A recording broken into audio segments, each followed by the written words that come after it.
Společnost Styl je přední dodavatel manipulační techniky a intralogistických řešení pro potřeby všech druhů skladových provozů.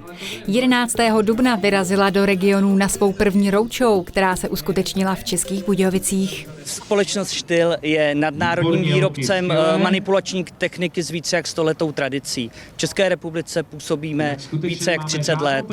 Nyní máme roadshow v Českých Budějovicích, protože jsme chtěli ukázat novou produktovou řadu našim zákazníkům, který mají možnost si tyto stroje vyzkoušet, prohlédnout. Hlavní hvězdou akce byly elektrické čelní vozíky RCE, které jsou novým přírůstkem do rodiny Styl. Zájemci tak měli jedinečnou příležitost prohlédnout si tu všechny jejich detaily. Představujeme kompletně celou řadu Classic Line, do které spadá ručně vedená technika. Máme tady repasované vozíky z našeho repasního centra, ale primárně celou roadshow dedikujeme pro řadu RCE, což jsou čelní vozíky s elektrickým pohonem. Bezpečnostní prvky obsahují světla bezpečnostní, můžeme instalovat AI kamery, to jsou inteligentní kamery, které rozeznají poze člověka a ne předměty.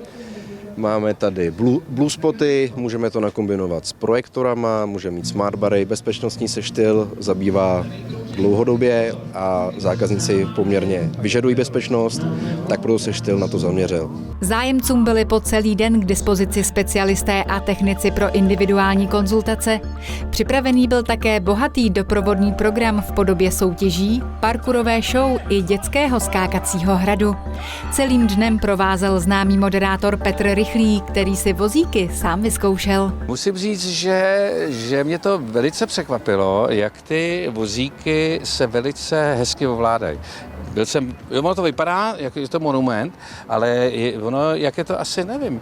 Asi to mají tak krásně zpřevodovaný a je to teda citlivý, asi to musí být, že když to pracuje ve skladech, tak mě to teda překvapilo. Musím říct, že jsou citlivější ty vozíky než já. Z Českých Budějovic se roadshow přesune do Plzně, kde proběhne 18. dubna. Poslední zastávkou pak bude 16. května Olomouc.